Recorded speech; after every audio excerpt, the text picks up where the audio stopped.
Hola. Bueno, en esta clase y última vamos a ver los cambios de fase, que es el material que está en el capítulo 10 de su libro de texto. Eh, Realmente el núcleo del capítulo está en la primera sección, porque es donde se analiza la ecuación de Clausius-Clapeyron, que es, digamos, la aproximación de primer orden. Sin embargo, yo voy a introducir rápidamente la aproximación de segundo orden, que es la ecuación de Ehrenfest. Eh, pero básicamente el material está en la primera sección. Entonces, aquí en cambios de fase, pues nos interesa estudiar, obviamente, el orden en el que ocurren, ¿verdad? Igual apelamos a un proceso reversible, ¿verdad? Para poder utilizar los conceptos de entropía. De lo que conocemos, ¿verdad? Eh, un cambio de fase, pues es un cambio físico, ¿verdad? No se altera la naturaleza química de la sustancia. El hielo se funde y se convierte en agua, y el agua se vaporiza y se convierte en vapor de agua, ¿verdad? Entonces, cuidado, dije se vaporiza, no se evapora. Entonces, hay que tener cuidado. Evaporación, el proceso de evaporación y el proceso de vaporización son cosas distintas. Entonces, cuando yo voy de sólido a líquido, pues hablamos de fusión, y cuando voy de líquido a gas, hablamos de vaporización o también le llaman ebullición. Ahora bien, si voy en el sentido contrario, pues entonces eh, de gas a líquido se le llama condensación y de líquido a sólido se le dice solidificación. Eh, Vean que en el caso de sólido a gas, eh, que es la sublimación, este no pasa por el estado de líquido, ¿verdad? Y en el caso de gas a sólido, que es lo que se llama, con lo que le decimos deposición o sublimación inversa. Y también está la ionización. Entonces, cuando hablamos de ionización, estamos hablando de un gas que se convierte en un plasma, ¿verdad? Bueno, entonces, todos esos cambios de fase los podemos ver en este dibujito. Tengo un sólido, como por ejemplo el hielo. Tengo un líquido,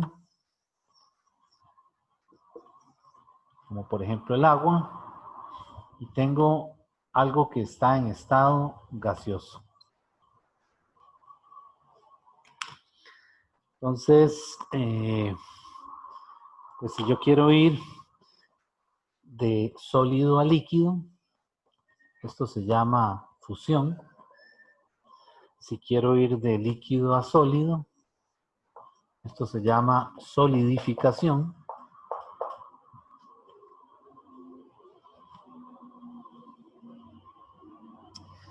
Si quiero ir de sólido a gas, a eso le llamamos sublimación. Y si quiero ir de gas a sólido, a eso le llamamos, tiene varios nombres, pero le dicen cristalización, dependiendo de las características del proceso, ¿verdad? Cristalización, deposición, o también le dicen sublimación inversa. Ya el nombre técnico pues se refiere a la parte experimental en un determinado experimento, ¿verdad? Ok, si quiero ir de gas a líquido, pues esto se llama condensación, o también le dicen licuación, ¿verdad? O por ejemplo, el problema de que lo que hizo Heike Kamerlingh, ¿verdad? Que logró licuar helio, ¿verdad? Y si quiero ir de líquido a gas, pues eso se llama vaporización. Entonces ahí están las 6 posibilidades, ¿verdad? Vean que la vaporización es un proceso mediante el cual una sustancia cambia de estado líquido a gaseoso, ¿verdad? Eso es vaporización. Y la ebullición, que algunas veces se usa en el mismo sentido, ocurre estrictamente por un aumento de la temperatura en el interior del líquido. En cambio, la evaporación es distinto, es decir, el estado líquido cambia lentamente a estado gaseoso tras haber adquirido suficiente energía para vencer la tensión superficial, ¿verdad? A diferencia de la ebullición, la evaporación se produce a cualquier temperatura, ¿verdad? Siendo más rápida cuanto mayor es la temperatura. Entonces vean que un ejemplo claro es cuando usted lava una prenda, ¿verdad? Ropa, y la escurre, que dice la gente, ¿verdad? Y la tiende ahí en un alambre. Bueno, esa ropa se le seca por evaporación, ¿verdad? No por vaporización. Son dos cosas diferentes. Bien, entonces en termodinámica, aunque vaporización y ebullición algunas veces lo usamos con el mismo significado, hay que tener cuidado, ¿verdad? En la parte experimental. Pero definitivamente vaporización y evaporación no es lo mismo. Bueno, entonces, vamos a ver el primer orden, que es la ecuación de Clausius-Clapeyron.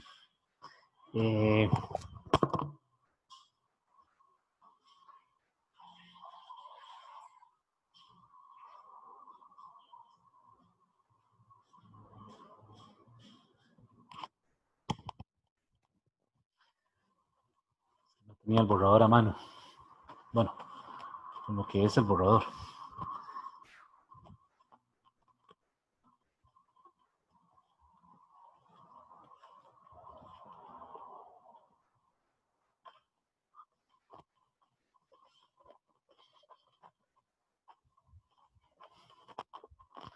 Entonces, les decía que vamos al primer orden, ¿verdad?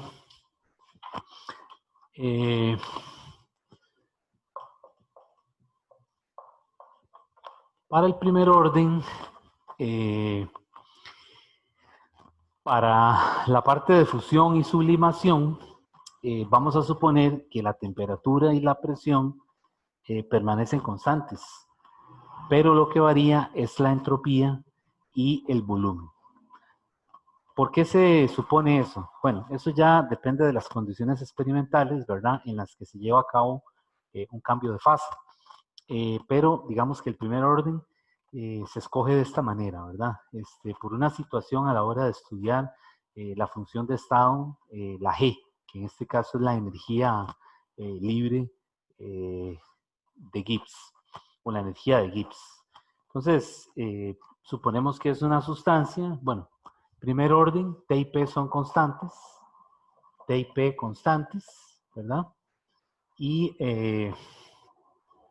es una sustancia que tiene N0 moles, ¿verdad? Y entonces suponemos que la entropía y el volumen cambian. Entonces voy a usar los valores específicos, ¿verdad? Entonces aquí las letras son letras minúsculas, perdón. Entonces la entropía inicial es una función de T y P y el volumen específico inicial es una función de T y P. Entonces, este es el estado inicial. Son N moles en el estado inicial y se llevan al estado final, ¿verdad? Y en ese estado final, pues lo que vamos a tener es una entropía, SF, y un volumen específico, UF. Y ahora decimos que X es la fracción de la fase inicial, que se transforma a la fase final. Es decir, la X es la fracción, ¿verdad?, que experimenta el cambio de fase, ¿verdad? Como por ejemplo cuando tenemos un trozo de hielo, ¿verdad? Y se comienza a fundir, ¿verdad? O se echa en un recipiente con agua, ¿verdad? Dependiendo de la masa de agua y de la temperatura inicial del agua, es posible que no todo el hielo se funda, sino que una parte queda sin fundir. O decimos que no se derrite todo, ¿verdad? Bueno, entonces, nuevamente esa X es la fracción de la fase inicial que se transforma a la fase final, es decir, es la porción de esa cantidad de sustancia, de esa masa total que experimenta el cambio de fase. Entonces, si tenemos una mezcla, pues como les decía, cuando se agrega hielo en agua, pues la entropía la podemos escribir en términos de esa fracción, diciendo que es N0 por 1 menos X, ¿verdad? Por la entropía inicial más N0 X SF. Y esto es una función de X. Vean que es un comportamiento lineal, ¿verdad? Lo que queremos es mantener la dimensionalidad de la entropía, porque sabemos que va a cambiar. Entonces lo que hago es que lo mantengo en términos de la fracción, ¿verdad? De la cantidad que experimenta el cambio de fase. Y esta ecuación es decir, no tiene otra forma de deducirla, ¿verdad? Es la forma como se escribiría si usted tiene una mezcla, ¿verdad? Bueno, entonces, vean también que la X obviamente es menor que 1, ¿verdad? Para que mantenga ese orden, ¿verdad? Y el volumen igual, al ser cantidades extensivas, yo también el volumen, como es una cantidad extensiva, la puedo escribir de la misma forma. 1 menos X, volumen inicial, más N0, X, volumen final. Y ese sería el volumen V de X. Aquí este V sí lo estoy poniendo recto, ¿verdad? Ok, entonces, el calor latente o el calor de transformación, yo lo llamé L y es el L, el latente por unidad de, por cantidad de sustancia. Y esto va a ser igual a la temperatura por la entropía final menos la entropía inicial. Y vean que aquí tengo un sistema de ecuaciones, ¿verdad? De donde yo puedo resolver, dependiendo de los datos que tenga, para una mezcla dada. Vean que aquí no estoy usando calorimetría, ¿verdad? Es decir, no estoy sumando calores, sino que simplemente estoy escribiendo la mezcla, perdón, en términos de una proporción, ¿verdad? Es decir, de una fracción conocida de esa sustancia que experimenta el cambio de fase, ¿verdad? Entonces vean que esto no tiene nada que ver con la parte de calorimetría, ¿verdad? Es decir, no estamos usando el principio de conservación de la energía, sino que estamos sobre todo viendo la parte física de la mezcla, ¿verdad? Como tal, cómo podríamos expresarla en condiciones iniciales y finales. Entonces tengo un sistema de ecuaciones y de ahí yo podría, dependiendo de los datos que me den, resolver para una variable, para una incógnita o para otra. Bueno, y como ya sabemos de los potenciales, el dG es menos S de T, escrito como un valor específico, ¿verdad? Menos S de T más V de P. De los potenciales, ¿verdad? Y comparando, pues nos damos cuenta enseguida que es el negativo de la derivada parcial de G con respecto a T, manteniendo P constante. Esa sería la entropía. Y el volumen sería entonces la derivada parcial de G respecto de P, derivada parcial de G respecto de P, manteniendo el T constante. Entonces vean que en cambios de fase es muy importante la G, ¿verdad? Así como la H es muy importante para reacciones químicas, ¿verdad? La G es muy importante en cambios de fase, ¿verdad? Porque por la forma como está definida, debido a la transformación de Legendre, pues me permite calcular la entropía y el volumen en una situación donde ambas cantidades, ambas variables, tanto la de estado como la termodinámica, perdón, tanto la macroscópica, cambien. Bueno, entonces,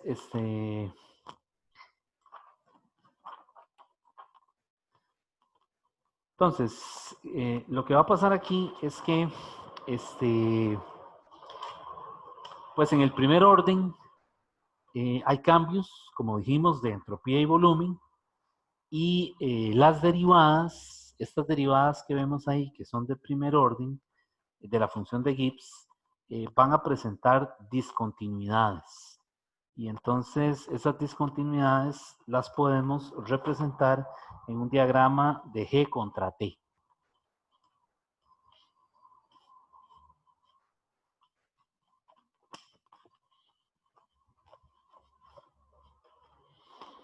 Entonces, por ejemplo, si yo hago la gráfica de la función de G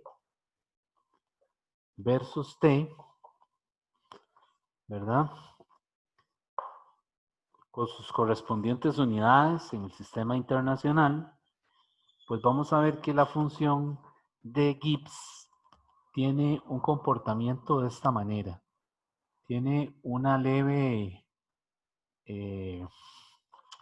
concavidad y para un punto dado, para una asíntota vertical, a una temperatura T0, tiene una especie como de quiebre. Entonces vean que aquí no hay continuidad, es decir, esta parte es más recta.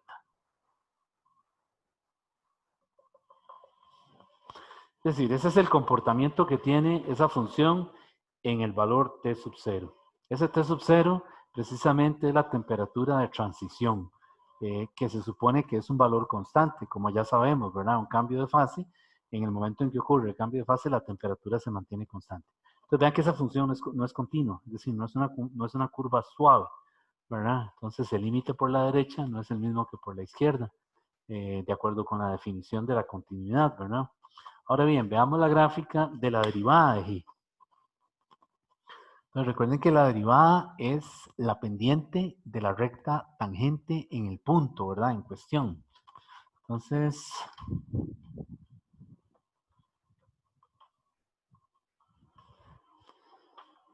si hacemos la gráfica de la derivada de G respecto de T, y esa derivada, observen que es negativa, ¿verdad? En este caso es la entropía, ¿verdad? Fue como definimos la entropía. Pues vamos a tener algo así. Vean que esto viene así, una curva suave. Aquí viene la temperatura de transición, T0. Tiene un comportamiento vertical y luego tiene un cambio de curvatura. Entonces vean que también, ¿verdad? Este es el estado inicial, ¿verdad? Y este es el estado final, ¿verdad? Estas son las condiciones iniciales antes de que ocurra el cambio de fase.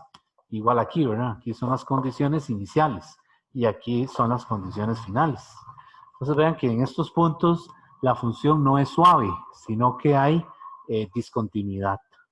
Esa es la gráfica de S versus la temperatura, que sería la entropía en este caso, ¿verdad? Versus la temperatura. Bueno, ¿qué pasa si hacemos ahora la gráfica de volumen contra temperatura? Que en este caso sería la derivada de G con respecto a P, ¿verdad? La derivada de G con respecto a P, manteniendo la temperatura constante. Vean que ahora el comportamiento es algo así, es cóncava hacia arriba, viene la discontinuidad en T0, donde ocurre la transición, y por aquí abajo tiene un comportamiento de esta forma. Entonces, este es el estado inicial y este es el estado final.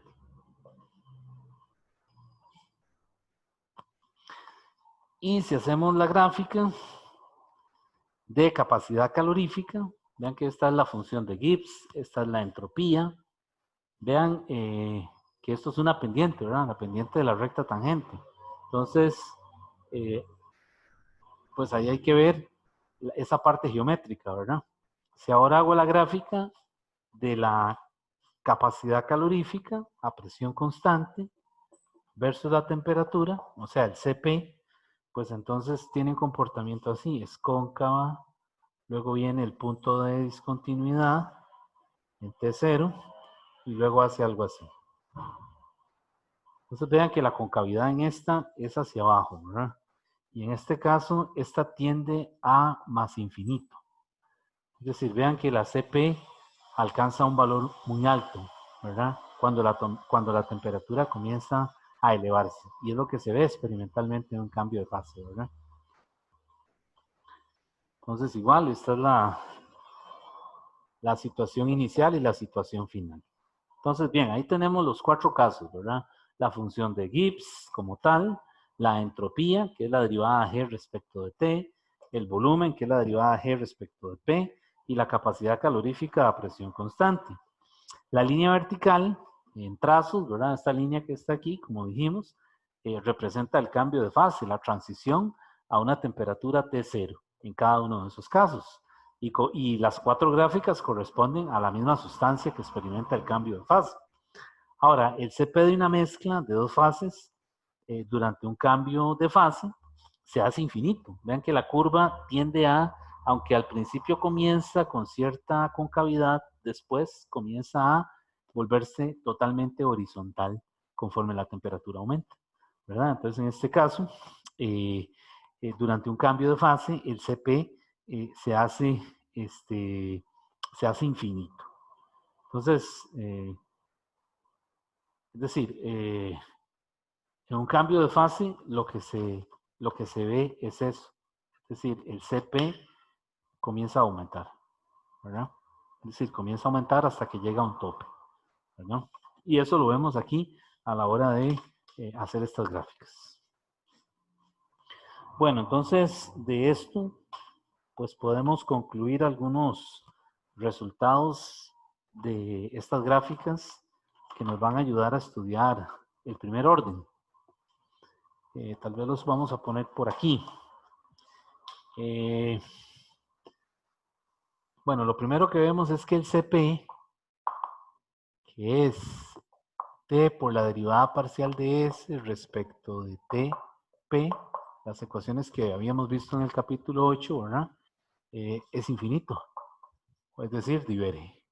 El beta, que ya lo conocemos, es 1 sobre V, derivada parcial de V respecto de TP, es igual a infinito.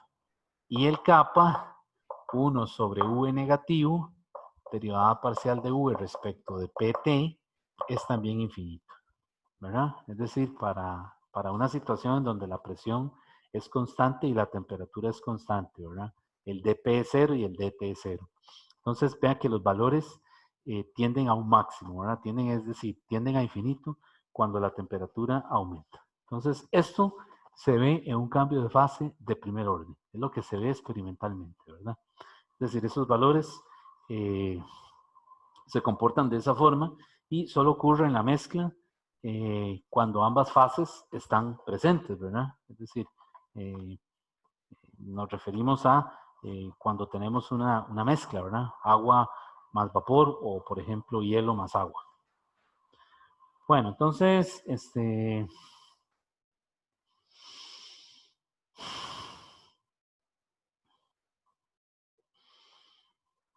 ok. Vamos a ver ahora la ecuación de Clausius-Clapeyron, que es la ecuación que nos permite estudiar el primer orden. ¿De dónde sale esa ecuación? Bueno, esa ecuación sale de utilizar una de las ecuaciones TdS que se vieron ahora, ¿verdad? Entonces, básicamente sale de aquí. Es decir, yo tengo esta ecuación, la primera ecuación TdS, ¿verdad? Que es dv de t más t por la derivada parcial de p respecto de tv dv, ¿verdad? Aquí es v, ¿verdad?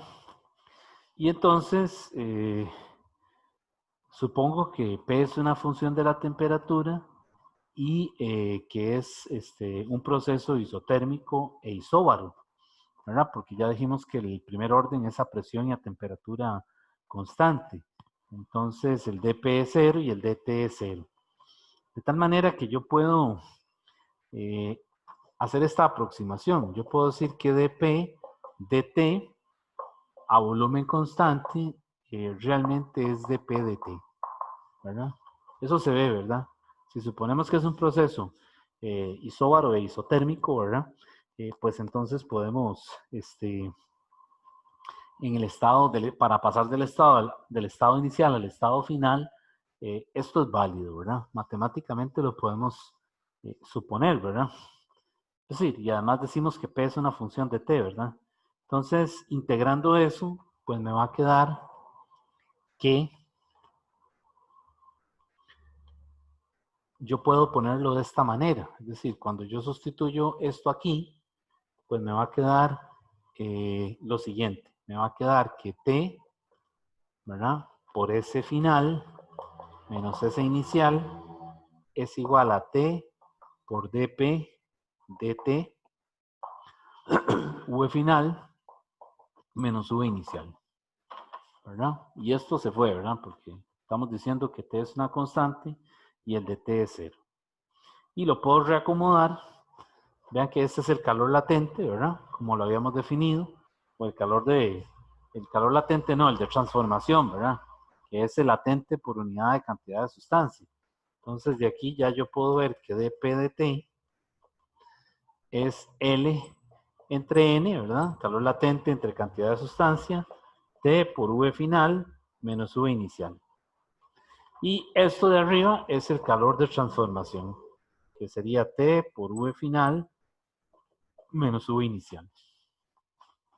Y eso que tenemos ahí es lo que se conoce como la ecuación de Clausius-Clapeyron. Ecuación de Clausius, el mismo Clausius, ¿verdad? De la segunda ley, Clapeyron. Entonces, esta ecuación nos permite estudiar los cambios de fase a presión constante, ¿verdad? Que es la aproximación de primer orden y a temperatura constante, ¿verdad?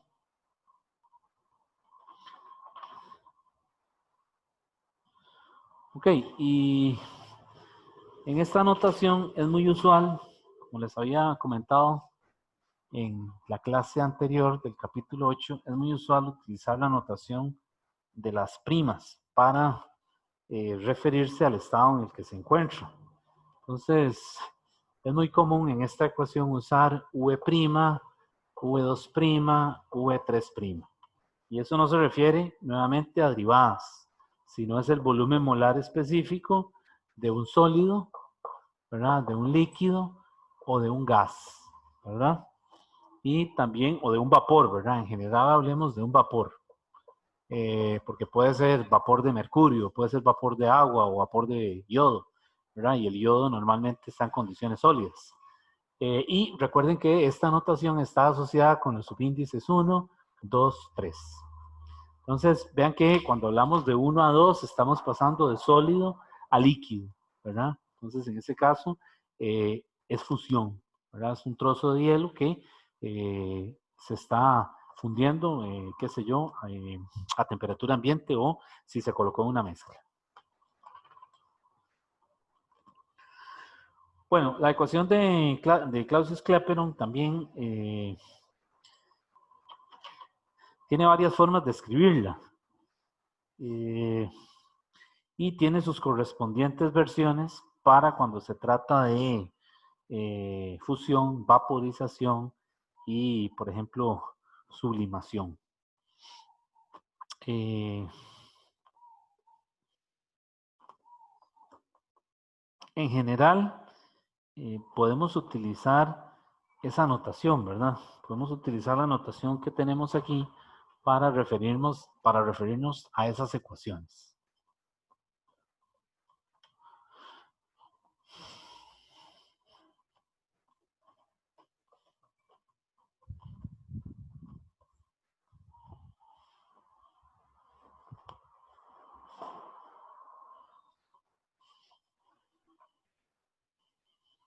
Entonces, por ejemplo, yo puedo decir que para el caso de fusión, pues voy a tener una ecuación así, dPSAT.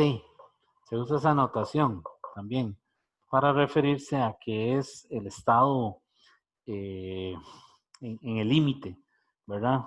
Apropiado de la fase, o sea, en el estado saturado, digamos, cuando ocurre el cambio de fase que pasa del estado inicial al estado final. Entonces se puede poner como dP de saturación, dt, es entonces igual a H final menos HS, ¿verdad? Cuando hablamos de eso, de este caso, hablamos de fusión, saturación. Y esto va a ser igual a T por el volumen líquido menos el volumen sólido, ¿verdad? Y así tenemos una ecuación también para vaporización y tenemos una para sublimación. Entonces, de este lado lo mismo, el dP de saturación para cada una de ellas. Y de este lado lo podemos también escribir en términos de los H. Entonces, aquí sería el H de gas menos el H líquido, temperatura, ¿verdad? Por el volumen gas menos el volumen líquido. Y en sublimación sería el H gas menos el H sólido, ¿verdad? Temperatura por el volumen gas menos el volumen sólido. Pues vean que los subíndices aquí también los podemos utilizar como con su respectivo significado, ¿verdad? Fusión, líquido, solidificación, ¿verdad? O con la notación de una prima, dos prima, etc.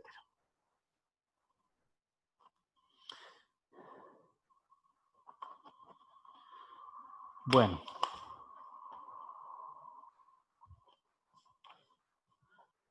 Bueno, hay unas ecuaciones por ahí que se llaman las ecuaciones empíricas.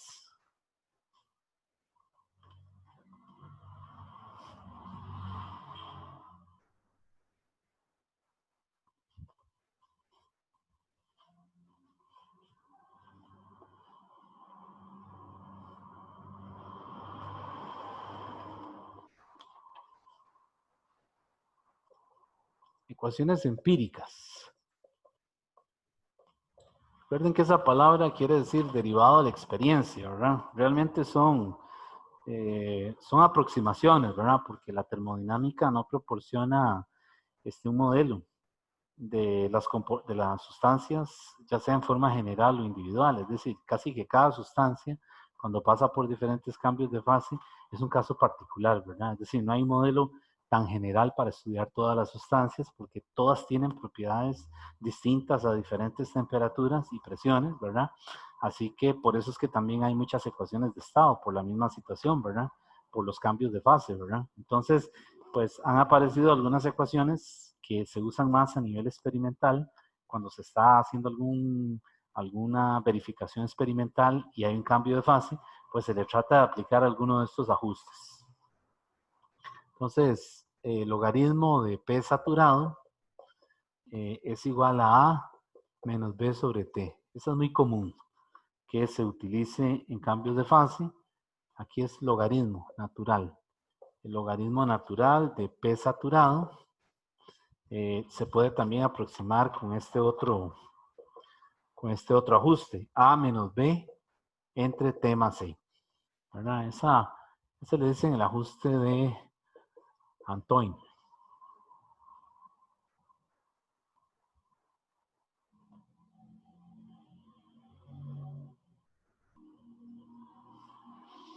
Y hay otra que es el logaritmo de P saturado, que es A menos B entre T más C más D por T más E por el logaritmo natural de T.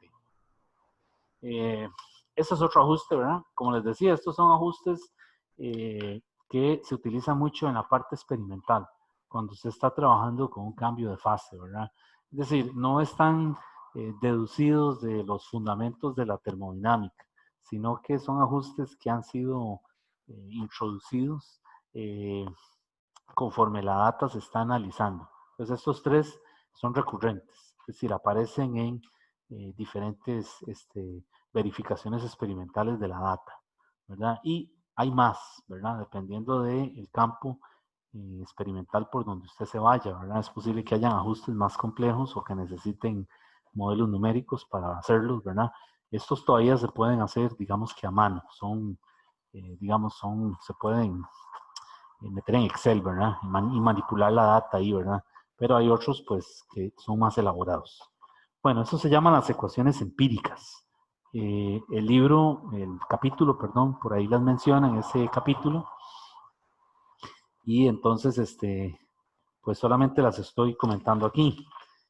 Bueno, esa es la primera, la aproximación de primer orden, ¿verdad? Entonces, repasando, la aproximación de primer orden supone que la G, o sea, la energía libre, ¿verdad? Específica, es constante. y lo que cambia es la entropía y el volumen, ¿verdad? Vean que aquí estamos trabajando con cantidades específicas, o sea, el valor real por unidad de n, por unidad de moles, ¿verdad? Y entonces el primer orden utiliza la ecuación de Clausius. Vamos ahora a la aproximación de segundo orden. La aproximación de segundo orden no está en el libro, es decir, el libro no la menciona, así que solamente la voy a comentar rápidamente.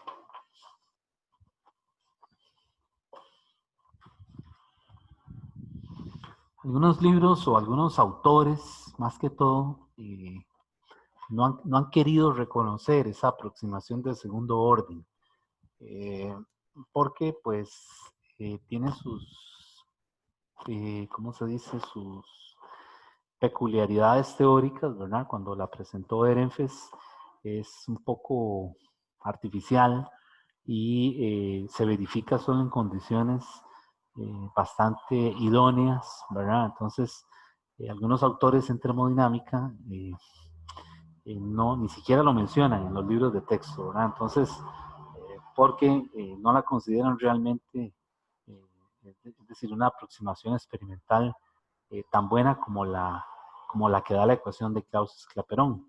Pero es un punto de vista, ¿verdad? Que también es importante verlo. La aproximación del segundo orden, el segundo orden le llaman también el método de Ehrenfest.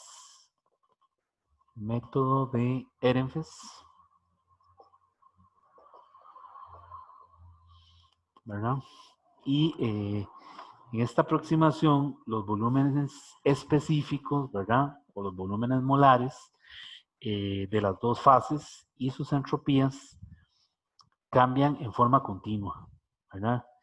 Y las primeras derivadas de G son continuas. Es decir, en esa aproximación, Ehrenfest dice que, es decir, él elimina los problemas de continuidad que tiene la primera aproximación que vimos ahora en esas gráficas, ¿verdad?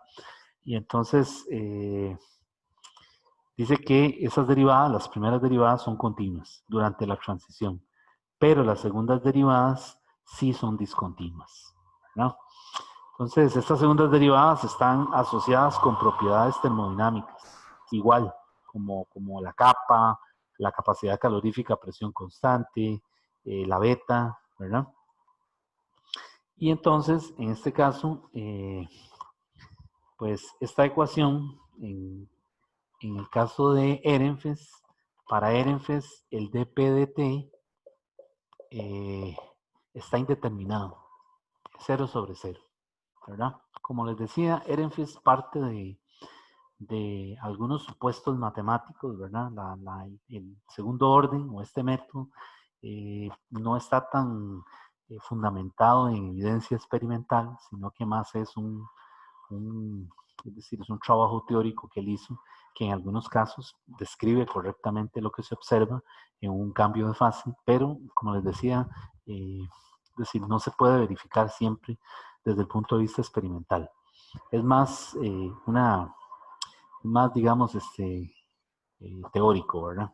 Entonces, pues esta aproximación dice que el delta S y el delta V son continuas, que eso es una situación que no se ve en el primer orden, ¿verdad? En donde hay discontinuidad. Y entonces, partiendo de eso, pues se puede verificar matemáticamente que hay una indeterminación, ¿verdad? 0 sobre 0, y a partir de ahí el CP se puede calcular como menos T por la segunda derivada de G, que son las derivadas que sí son, que son las que tienen problema de discontinuidad, ¿verdad? Manteniendo la presión constante, y el kappa ahora se calcula como 1 sobre V, derivada segunda de G, respecto de P cuadrado, manteniendo T constante. Entonces vean que estas ecuaciones que para primer orden no tienen sentido, para segundo orden sí lo tienen. Entonces el CP se podría calcular de esta manera, ¿verdad? Como la segunda derivada de G con respecto a t, y la kappa como la segunda derivada de g con respecto a p cuadrado. Y beta se puede calcular de esta manera. Beta se podría calcular como 1 sobre v, derivada segunda de g, derivada de p respecto de t. O sea, vean que estas eran las derivadas de segundo orden, ¿verdad? Que se habían visto, que tienen términos cruzados, ¿verdad? Entonces, esa beta se puede calcular de esa manera. Bueno, la ecuación de Ehrenfest, es decir, el análogo de la ecuación de Clausius-Clapeyron, que es la que vamos a escribir ahora en segundo orden, se llama la ecuación de Ehrenfest, o las ecuaciones de Ehrenfest, porque son dos. dp de t es entonces igual a cpf menos cpi entre t v beta f menos beta i. Y la otra ecuación es dp dt es igual a beta f menos beta i entre kappa f menos kappa i. Eso se llaman las ecuaciones de Ehrenfest para transiciones de segundo orden. Vean que aquí, para Ehrenfest, el CP no diverge, no es infinito. Vean que cambia. Tienen valor final y un valor inicial. Igual los beta no divergen, ¿verdad? Hay un valor final y un valor inicial. Igual para los kappa, para las compresibilidades, ¿verdad? Para el coeficiente de compresibilidad. Entonces, en el primer orden, para Clausius-Clapeyron, estos valores C, beta y kappa tienden a infinito, divergen, porque las primeras derivadas tienen discontinuidades y esos coeficientes están escritos en términos de esas primeras derivadas. Entonces, la diferencia aquí, el punto de vista nuevo, es el que les dije ahora, ¿verdad? Es decir, para Ehrenfest, las primeras derivadas de la G sí son continuas, ¿verdad? Es decir, no tienen problemas de continuidad. Las que muestran los problemas de continuidad son las segundas derivadas. Y por ello, los coeficientes se pueden escribir en términos de esas segundas derivadas, ¿verdad? Y al escribir las ecuaciones de Ehrenfest, pues esos coeficientes que antes eran infinitos, ¿verdad? Ahora hay un cambio, ¿verdad? Una cantidad final menos una cantidad inicial para cada uno de ellos. Bueno, esto se llaman las ecuaciones de Ehrenfest para transiciones de segundo orden. Como les decía, este material es bastante teórico, es decir, el trabajo que hizo Ehrenfest fue totalmente teórico, ¿verdad? Sin embargo, se ha podido, digamos que, establecer una conexión en algunos casos con la evidencia experimental, ¿verdad? Pero no siempre ha funcionado. Entonces, es decir, no funciona tan bien como el primer orden, es lo que quería decir. Es decir, con la aproximación de primer orden, toda la evidencia experimental coincide con la teoría. Pero con el caso de Ehrenfest, con el método de Ehrenfest, pues hay cosas que no, como diríamos, no calzan, ¿verdad? Sin embargo, la parte, el trasfondo teórico, ¿verdad? El detalle de la teoría es bastante interesante, ¿verdad? Así que, pues, si les interesa investigar más sobre esto, hay un artículo, ¿verdad? Que es el artículo original de Ehrenfest, que está en alemán, ya está traducido también al inglés, donde él presenta este trabajo, ¿verdad?